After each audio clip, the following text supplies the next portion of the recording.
Hello friends, Uma talk art and education में आपका स्वागत है। हम मध्यकालीन भारत का इतिहास लेकर सामान्य ज्ञान की सीरीज लेकर चल रहे थे, जिसमें आज हम पढ़ेंगे मुगल साम्राज्य। मुगल साम्राज्य देखते हैं।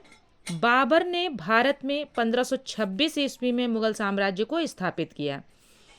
मुगल शासकों ने खलीफा के आधिपत्य को स्वीकार नहीं किया और वे स्वयं को स्वतंत्र बादशाह मानते थे।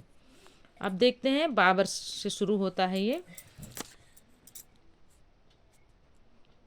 1526 से 1530 ईस्वी तक बाबर ने शासन किया था। जहीरुद्दीन मोहम्मद बाबर का जन्म 14 फरवरी 1483 ईस्वी को फरगना के एक छोटे से राज्य में हुआ था। इनका नाम जहीरुद्दीन था। ठीक है, जहीरुद्दीन पूरा नाम था जहीरुद्दीन मोहम्मद बाबर। वह पिता के वंश की ओर से, यानी कौन? बाबर। बाबर पिता के वंश की ओर से तैमूर का 5वां वंशज और माता के वंश की ओर से चंगेज खां के 14वें वंशज थे। बाबर के पिता का नाम उमर शेख मिर्जा तथा माता का नाम कुतलुग निगार खानम था। बाबर 11 वर्ष की आयु में जून 1494 को फरगना की गद्दी पर बैठा। बाबर ने 1504 ईस्वी में काबुल पर अधिकार किया और 1507 ईस्वी में पादशाह की उपाधि धारण की। पूछा जाता है पादशाह की उपाधि किसने धारण की थी? तो बाबर ने की थी। और कब की थी? 1507 ईस्वी में की थी। और काबुल पर अधिकार उसने कब किया था? 1504 ईस्वी में। बाबर एक महत्वाकांक्षी शासक था और वो जो है अपना साम्राज्य विस्तार करना चाहता था। बाबर ने भारत पर साम्राज्य स्थापित करने के लिए 5 बार आक्रमण किया। बाबर 1519 ईस्वी अपने पहले अभियान में यूसुफ जई जाति को पराजित कर बाजौर और भेरा पर अधिकार करके वापस चला गया। पानीपत के प्रथम युद्ध 1526 ईस्वी में बाबर ने पहली बार तुगलमा युद्ध पद्धति एवं तोपखाने को सजाने में उस्मानी विधि का प्रयोग किया था। फिर से देख लेते हैं। पानीपत के प्रथम युद्ध 1526 ईस्वी में बाबर ने पहली बार तुगलमा पद्धति युद्ध पद्धति एवं तोपखाने को सजाने में कौन सी विधि प्रयोग की थी? उस्मानी विधि का प्रयोग किया था। अब देख लेते हैं बाबर के प्रमुख युद्ध। क्योंकि ये राज्य विस्तार करना चाहता था और इसने जब से शासन में आया इसने जो है केवल राज्य का विस्तार ही किया है। पहले देखिए पानीपत का युद्ध। पानीपत का प्रथम युद्ध 21 अप्रैल 1526 ईस्वी में इब्राहिम लोदी एवं बाबर के मध्य हुआ और विजेता कौन रहा? बाबर। खानवा का युद्ध 17 मार्च 1527 ईस्वी में हुआ। राणा सांगा एवं बाबर के मध्य हुआ। इसमें बाबर विजयी रहा। फिर हुआ चंदेरी का युद्ध। चंदेरी का युद्ध हुआ 29 जनवरी 1528 को मेदिनी राय एवं बाबर के मध्य हुआ और बाबर की विजय हुई। घाघरा का युद्ध 5 मई 1529 ईस्वी को अफगान एवं बाबर के बीच हुआ। उसमें बाबर विजयी रहा। आगे देखते हैं। खानवा के युद्ध में बाबर ने मुसलमानों पर लगने वाले तमगा नामक कर के समाप्ति की घोषणा की। जब खानवा के युद्ध में बाबर ने मुसलमानों पर जो कर लगता था, तमगा नाम का कर था, उसको जो है इसने समाप्त कर दिया। उसकी समाप्ति की घोषणा की। खानवा के युद्ध में विजय के बाद बाबर ने गाजी की उपाधि धारण की। जब वो खानवा का युद्ध में विजयी हुआ तो उसने काहे की उपाधि धारण की? गाजी की उपाधि धारण की। पूछा जाता है कि बाबर ने गाजी की उपाधि कब धारण की? किस विजय पर? किसकी विजय पर? तो खानवा के युद्ध में जब वो विजयी हुआ था तो उसने गाजी की उपाधि धारण की थी। खानवा के युद्ध के समय बाबर ने जिहाद, इस्लाम की रक्षा के लिए धर्म युद्ध घोषित कर दिया। बाबर ने अपनी आत्मकथा बाबरनामा में 5 मुस्लिम शासकों के साथ जिन 2 हिंदू राज्यों का उल्लेख किया है उनमें से एक विजयनगर है और दूसरा मेवाड़ है। बाबर ने अपनी आत्मकथा तजुक ए बाबरी या फिर कह सकते हैं बाबरनामा तुर्की भाषा में लिखी है। बाबर ने अपनी आत्मकथा किस भाषा में लिखी है? तुर्की भाषा में लिखी है। और बाबर की आत्मकथा का नाम क्या है? तजुक ए बाबरी। बाबर की आत्मकथा का फारसी भाषा में अनुवाद किसने किया था? अब्दुल रहीम खान खाना ने किया था। इस कार्य में पायंदा खां ने भी सहयोग किया था। आगे देखते हैं। बाबर को उसकी उदारता के कारण कलंदर की उपाधि दी गई, यानी बाबर जो है उदार भी था इसलिए उसको कलंदर की उपाधि दी गई। बाबर की मृत्यु 26 दिसंबर 1530 को आगरा में हुई। बाबर की मृत्यु कब हुई? 26 दिसंबर 1530 को हुई। और कहाँ हुई? आगरा में हुई। प्रारंभ में बाबर के शव को आगरा के आराम बाग में दफनाया गया। पहले इसको आराम बाग में दफनाया गया, बाद में उसकी पूर्व इच्छा अनुसार काबुल में उसके द्वारा चुने गए स्थान पर दफनाया गया। बाबर प्रसिद्ध नक्शबंदी सूफी ख्वाजा उबैदुल्ला अहरार का अनुयायी था। बाबर का उत्तराधिकारी कौन हुआ? हुमायूं, यानी बाबर का बेटा जो था हुमायूं था, तो हुमायूं उसका उत्तराधिकारी बनता है। फिर आगे आते हैं हुमायूं। हुमायूं 1530 से 1540 और फिर 1555 से 1556 ईस्वी। बाबर की मृत्यु के पश्चात उसका ज्येष्ठ पुत्र हुमायूं 23 वर्ष की आयु में सिंहासन पर बैठा। नासिरुद्दीन मोहम्मद हुमायूं बाबर का ज्येष्ठ पुत्र था। तो इनका क्या नाम था? इनके पिता का नाम था जहीरुद्दीन मोहम्मद और इनका हुमायूं का क्या नाम था? Full name Nasiruddin Mohammad Humayun.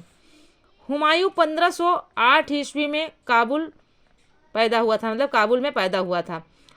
हुमायूं की माँ का नाम हुमायूं की माँ माहम बेगम शिया संप्रदाय से संबंधित थी।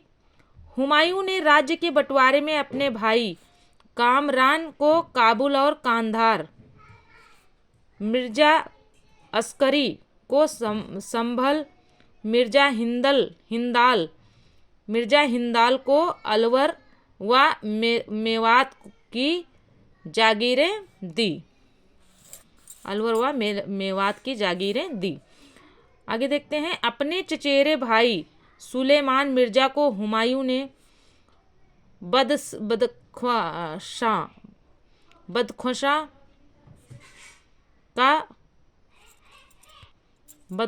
का प्रदेश दिया।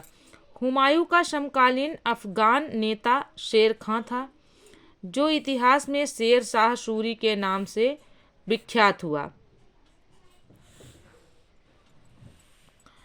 हुमायूं ने दीन पनाह नामक नए नगर की स्थापना की।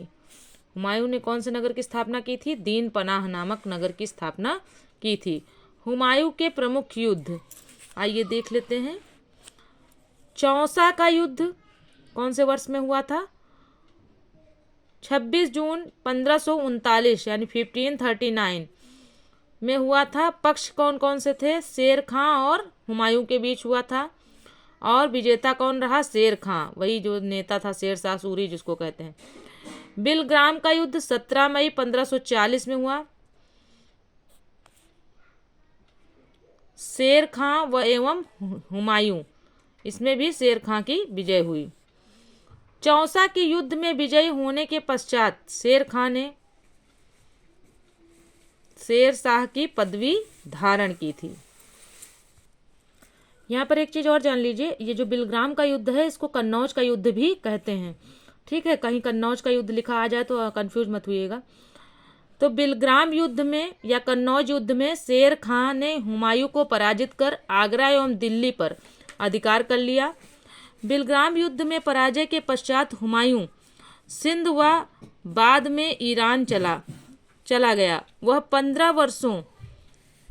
15 वर्षों यानी 1540 से 1555 ईस्वी तक घुमक्कड़ों जैसे निर्वासित जीवन व्यतीत करता रहा। निर्वासित जीवन व्यतीत करते हुए हुमायूं ने हिंदाल के आध्यात्मिक गुरु फारसवासी मीर अली अकबर जामी की पुत्री हमीदा बानो बेगम से 29 अगस्त 1541 को निकाह कर लिया। हमीदा बानो बेगम से ही अकबर का जन्म हुआ। 22 जून 1555 को हुमायूं ने सरहिंद के युद्ध में सिकंदर सूर को पराजित करके दिल्ली पर अधिकार कर लिया। सिकंदर सूर को पराजित करके दिल्ली पर अधिकार किया। कब किया? 22 जून 1555 को। किसने किया? हुमायूं ने किया। हुमायूं नामा की रचना उसकी बहन गुलबदन बेगम ने की थी। हुमायूं नामा पूछा जाता है हुमायूं नामा की रचना किसने की थी? तो हुमायूं की बहन थी एक गुलबदन बेगम, उन्होंने हुमायूं नामा की रचना की थी। हुमायूं ज्योतिष में विश्वास करता था, इसलिए इसने सप्ताह के 7 दिन 7 रंग के कपड़े पहनने के नियम बनाए। 27 जनवरी 1556 को दीन पनाह भवन में स्थित पुस्तकालय की सीढ़ियों से गिरकर हुमायूं की मृत्यु हो गई। इतिहासकार लेन पूल के शब्दों में हुमायूं गिरते पड़ते इस जीवन से मुक्त हो गया, ठीक उसी तरह जिस तरह वह तमाम जिंदगी गिरते पड़ते चलता रहा। तो ये कथन कभी कभी पूछा जाता है कि ये जो लेन पुल ने के शब्दों में ये कथन लिखा हुआ है, हुमायूं गिरते पड़ते इस जीवन से मुक्त हो गया, ठीक उसी तरह जिस तरह वह तमाम जिंदगी गिरते, क्योंकि वो पूरी जिंदगी जो है यहाँ वहाँ भटकता रहा और लास्ट में भी उसके साथ वही हुआ कि वो जो है जहाँ पर उसने अपना पुस्तकालय बनाया था, जहाँ पर उसने भवन बनाया था दीन पनाह, वहाँ की सीढ़ियों से लुढ़कता हुआ गिर गया। अंत में उसकी मृत्यु हो गई। आगे देखते हैं शेर शाह सूरी 1540 ईस्वी से 1545 ईस्वी। शेर शाह का जन्म 1472 ईस्वी में बैजवाड़ा होशियारपुर नामक स्थान पर हसन सूर की अफगानी पत्नी के गर्भ से हुआ था। शेर शाह के बचपन का नाम फरीद था। यह सूर वंश से संबंधित था। शेर शाह के पिता हसन खां जौनपुर राज्य के अंतर्गत सासाराम के जमींदार थे। दक्षिण बिहार के तत्कालीन शासक बहार खां लोहानी ने उसकी बहादुरी पर प्रसन्न होकर उसे शेर खां की उपाधि प्रदान की थी। शेर खां ने 1540 ईस्वी में उत्तर भारत में सूरवंश अथवा द्वितीय अफगान साम्राज्य की स्थापना की थी। शेर शाह बिलग्राम युद्ध में 1540 हुमायूं को परास्त करके बाद में दिल्ली की गद्दी पर बैठा। जो बिलग्राम या कन्नौज का युद्ध हुआ था उसमें जो है शेर शाह सूरी की विजय हुई थी, तब वह दिल्ली के सिंहासन पर बैठा। शेर शाह ने रोहतासगढ़ किले का निर्माण कराया। किसने कराया रोहतासगढ़ किले का निर्माण? शेर शाह सूरी ने कराया।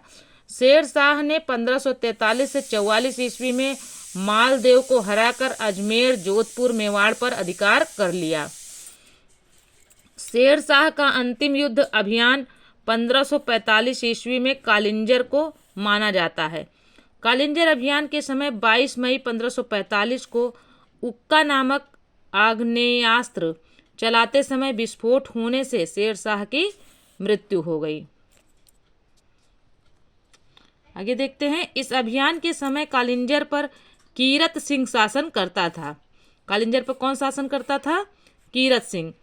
शेर शाह का मकबरा सासाराम में है। ये खूब पूछा जाता है, मकबरे से क्वेश्चन रिलेटेड आते हैं तो पूछा जाता है शेर शाह का मकबरा कहाँ है, तो सासाराम में है। मिलान करने के लिए कभी कभी आता है।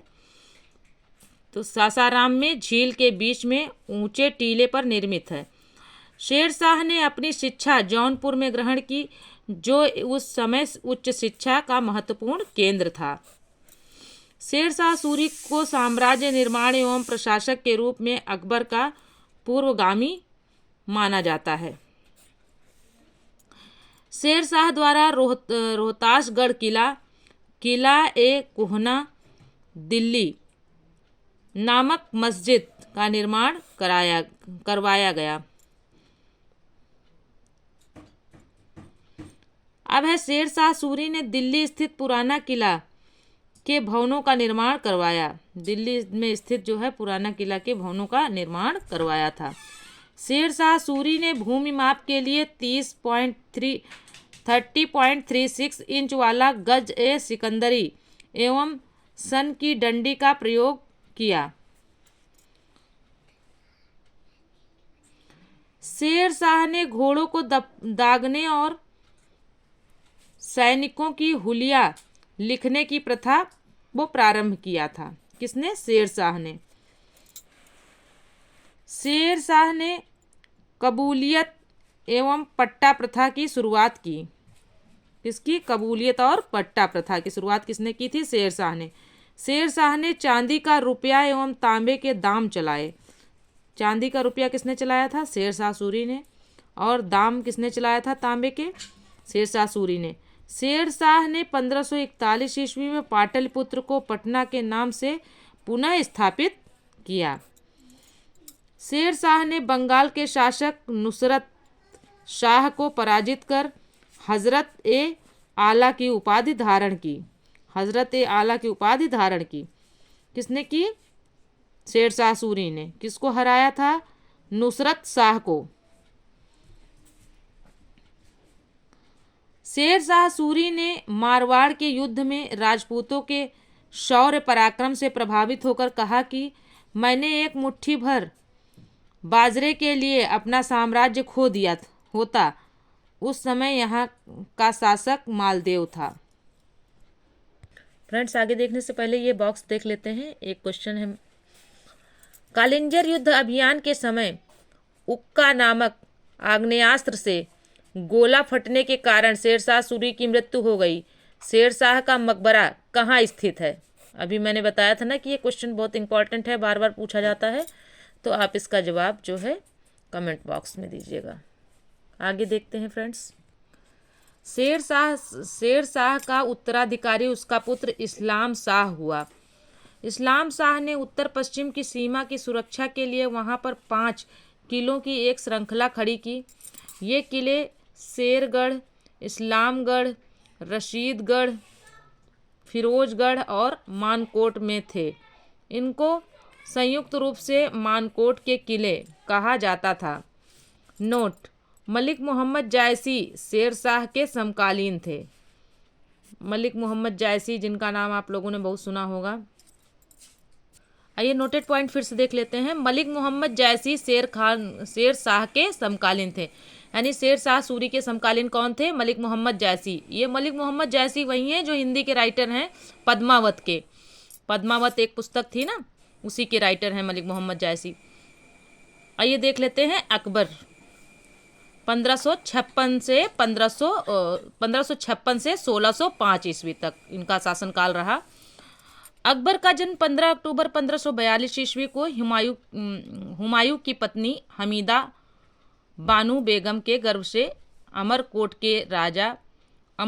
के राणा वीरसाल के महल में हुआ था। अकबर के बचपन का नाम जलाल था।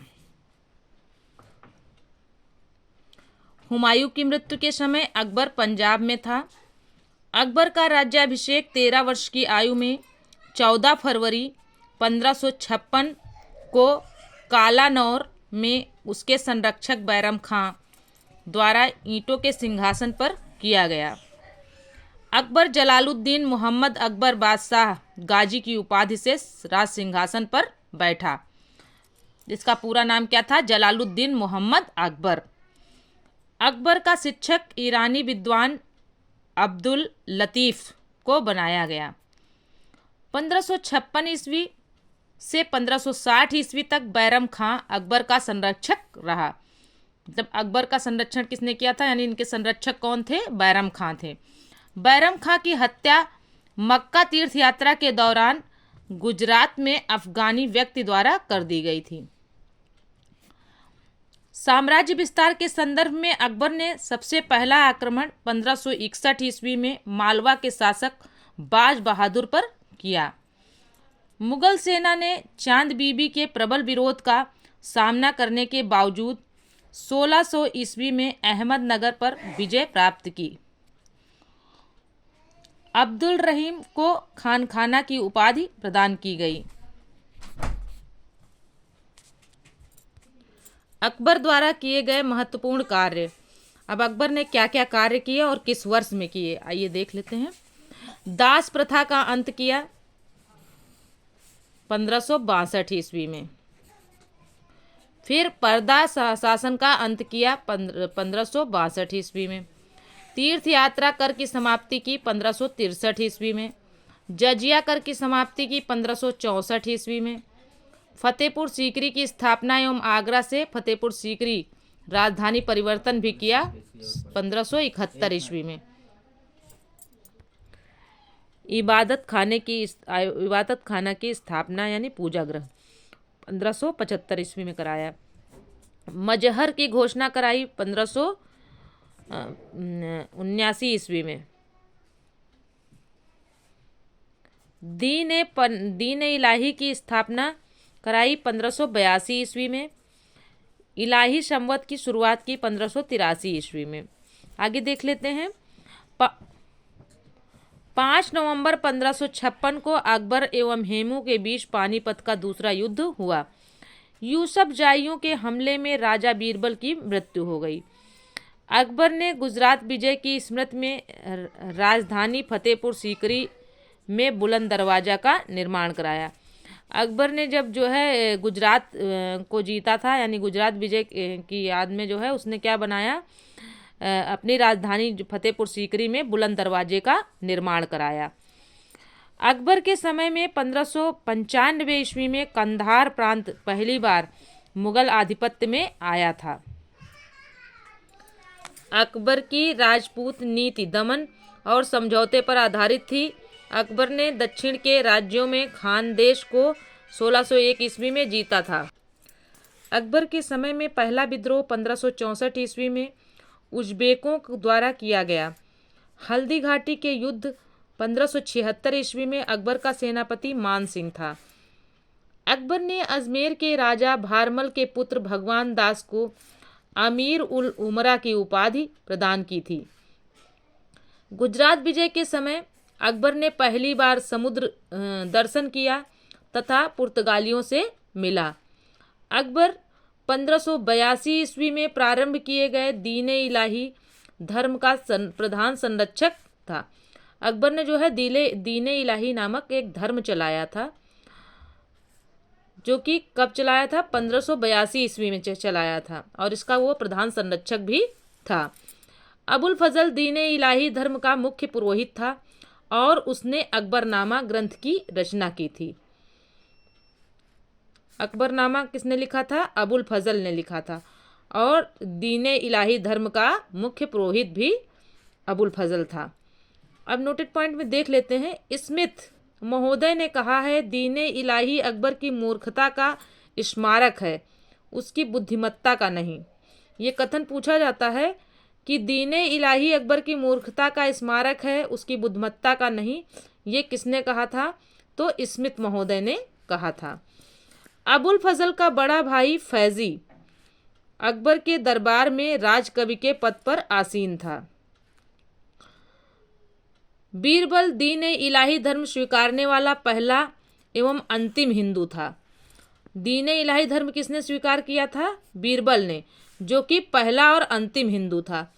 बीरबल का बचपन का नाम महेश दास था। बीरबल के जो बचपन का नाम था वो महेश दास था। अकबर द्वारा जैन आचार्य हरिविजय सूरी को जगत गुरु तथा जिन चंद्र सूरी को युग प्रधान की उपाधि प्रदान की गई। अकबर ने बीरबल को राजा और कविराय की उपाधि से सम्मानित किया। अकबर ने किसको सम्मानित किया था? बीरबल को, जो कि उसके नवरत्नों में एक था।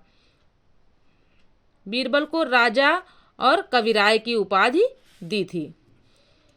अकबर के दरबार में रहीम अथवा अब्दुर रहीम हिंदी के प्रसिद्ध कवि थे। मजहर नामक दस्तावेज का प्रारूप शेख मुबारक ने तैयार किया था। मजहर नाम का एक दस्तावेज था जिसका प्रारूप यानी रूपरेखा किसने तैयार की थी? शेख मुबारक ने तैयार की थी। शेख मुबारक अबुल फजल एवं फैजी के पिता थे। अकबर के दीवान टोडरमल ने भू राजस्व के क्षेत्र में ख्याति अर्जित की थी। अब जो भू राजस्व था उसकी भू राजस्व के क्षेत्र में ख्याति किसने अर्जित की थी? टोडरमल ने, जो कि अकबर के दीवान थे। टोडरमल ने भू राजस्व के लिए दहशाला व्यवस्था लागू की थी। अकबर ने अपने शासनकाल के 24वें वर्ष में आईने दहशाला या जब्ती प्रणाली नामक नई कर प्रणाली शुरू की। अब दहशाला व्यवस्था क्या थी? इस प्रणाली के अंतर्गत अलग अलग फसलों के पिछले 10 वर्षों के उत्पादन और उसी समय के उनके प्रचलित मूल्यों का औसत निकालकर औसत का 1/3 हिस्सा राजस्व वसूला जाता था। अकबर द्वारा राम सीता की आकृतियों और रामसीय देवनागरी लेख से युक्त सिक्के चलवाए थे। अकबर के दरबार में प्रसिद्ध संगीतकार तानसेन रहते थे। तानसेन किसके दरबार में रहते थे? अकबर के दरबार में। क्वेश्चन आता है, अकबर ने तानसेन को कंठाभरण वाणी विलास की उपाधि दी थी। तानसेन को कौन सी उपाधि दी थी? कंठाभरण वाणी विलास की उपाधि किसको दी थी? अकबर ने तानसेन को दी थी। तानसेन का जन्म ग्वालियर के एक ब्राह्मण परिवार में हुआ था। तानसेन का मूल नाम रामतनु पांडे था। क्वेश्चन पूछा जाता है तानसेन का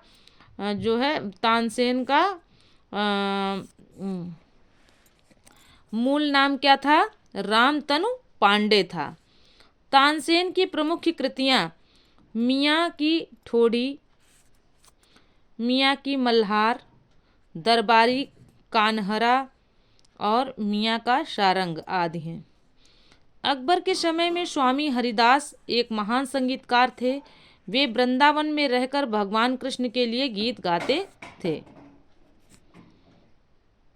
अकबर के समय में स्वामी हरिदास एक महान संगीतकार थे जो कहाँ रहते थे? वृंदावन में रहकर भगवान श्री कृष्ण के गीत गाते थे। स्वामी हरिदास द्वारा अकबर के दरबार में उपस्थित होने से मना करने के बाद अकबर को संगीत सुनने के लिए स्वयं उनकी कुटी में जाना पड़ा था। अकबर के दरबार का प्रसिद्ध चित्रकार अब्दुस समद, दशवंत एवं बशावन थे।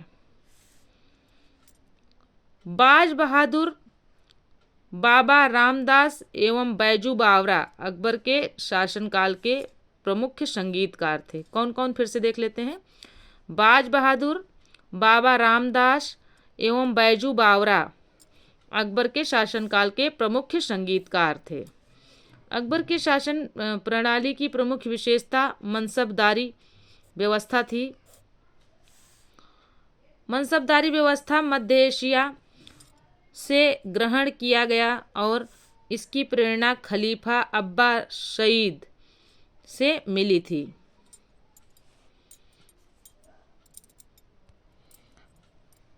माहम अनगा के पुत्र अधम खां को 1562 ईस्वी में अकबर ने मरवा दिया था। अधम खां ने अकबर के वकील अतका खां की हत्या कर दी थी। मेवाड़ राज्य ने अकबर की संप्रभुता स्वीकार नहीं की थी। राणा प्रताप की मृत्यु के बाद उनके पुत्र राणा अमर सिंह ने 1615 ईस्वी में जहांगीर से संधि कर ली। 1580 ईस्वी में जौनपुर के एक धर्मगुरु मुल्ला यजदी ने सभी मुस्लिमों को अकबर के विरुद्ध विद्रोह करने के लिए फतवा जारी किया था। अकबर द्वारा निर्मित फतेहपुर सीकरी के पंचमहल इमारत का नक्शा बौद्ध विहार की तरह है। किसका नक्शा? पंचमहल इमारत का नक्शा किसकी तरह है? बौद्ध विहार की तरह है, जो कि अकबर ने करवाया था। कहाँ करवाया था? फतेहपुर सीकरी में करवाया था। बीरबल, अबुल फजल, तानसेन, टोडरमल, फैजी, मान सिंह, अब्दुर्रहीम, खान खाना, मुल्ला दो प्याजा और फकीर अजीउद्दीन अकबर के दरबार के नवरत्न थे।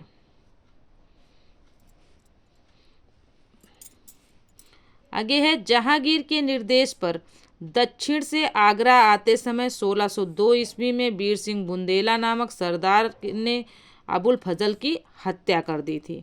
अबुल फजल की हत्या किसने की थी? वीर सिंह बुंदेला ने की थी, जो कि एक सरदार था। और इसका निर्देश किसने किया था? जहांगीर ने किया था। कब किया था? 1602 ईस्वी में किया था। तो फिर से एक बार देख लेते हैं। जहांगीर के निर्देश पर दक्षिण से आगरा आते समय 1602 ईस्वी में वीर सिंह बुंदेला, जो कि एक सरदार था, उसने अबुल फजल की हत्या कर दी थी। अकबर ने अनुवाद विभाग की स्थापना किया था, जिसका प्रधान फैजी था। किस विभाग की स्थापना किया था? अनुवाद विभाग की स्थापना किया। अकबर की इच्छा अनुसार अब्दुल कादिर बदायूनी ने रामायण का फारसी में अनुवाद किया। अब्दुल कादिर बदायूनी ने रामायण का फारसी भाषा में अनुवाद किसने किया था? अब्दुल कादिर बदायूनी ने। फैजी ने लीलावती तथा अबुल फजल ने कालिया दमन का फारसी में अनुवाद किया। फैजी ने किसका किया था? लीलावती का किया था, और अबुल फजल ने कालिया दमन का फारसी भाषा में अनुवाद किया। अकबर का काल हिंदी साहित्य का स्वर्णकाल कहा जाता है। अकबर ने बीरबल को कवि प्रिय तथा नरहरि को महापात्र की उपाधि प्रदान की थी। अकबर ने मोहम्मद हुसैन को जरी कलाम और अब्दुस समद को सीरी कलाम की उपाधि प्रदान की थी।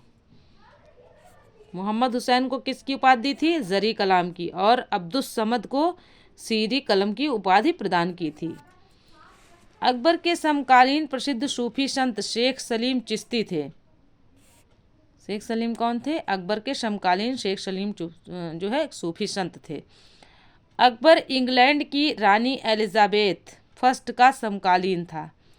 अकबर किस समय के हैं? एलिजाबेथ के समय के हैं। एलिजाबेथ फर्स्ट के समकालीन हैं। दिसंबर 1600 में ईस्ट इंडिया कंपनी की स्थापना के समय इंग्लैंड की रानी एलिजाबेथ थी। आइए फ्रेंड्स, एक बॉक्स देख लेते हैं पहले। अकबर के शासनकाल में बदायूनी द्वारा महाभारत का अनुवाद फारसी भाषा में रज़्मनामा नाम से किया गया। महाभारत का जो है किस नाम से किया गया था? रज़्मनामा नाम से किया गया था फारसी भाषा में। तो क्वेश्चन पूछ रहा है, उस समय अनुवाद विभाग का प्रमुख कौन था? तो अभी मैंने आपको इस वीडियो में बताया है, और फिर भी मैं बता देती हूँ कि उस विभाग का प्रमुख कौन था? फैजी। ठीक है, आगे देखते हैं। राल्फ फिंच 1583 ईस्वी से 91 ईस्वी तक फतेहपुर सीकरी और आगरा पहुंचने वाला पहला अंग्रेज व्यापारी था। कौन? Ralph Finch. मुगलों की राजकीय भाषा फारसी थी। अकबर नगाड़ा नामक वाद्य यंत्र बजाता था। अकबर क्या बजाता था? नगाड़ा बजाता था, जिसको नक्कारा कहते थे। अकबर की मृत्यु अक्टूबर 1605 ईस्वी में पेचिश रोग से हुई। अकबर को आगरा के निकट सिकंदरा में दफनाया गया। अब पूछा जाता है अकबर का मकबरा कहाँ है? तो वह है सिकंदरा में। आगे देख लेते हैं जहांगीर।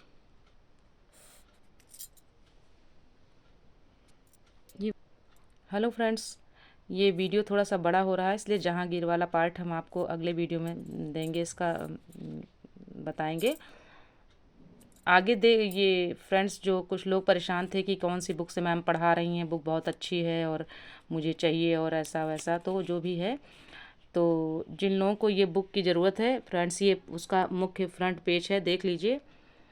और ये फ्रंट पेज है और साथ में इसके राइटर भी देख लीजिए कि आप लोग बता रहे थे कि मैम आप इसका फ्रंट पेज भेज दीजिए, और तो इसके राइटर भी देख लीजिए जो है अंदर, ये हैं इनके राइटर।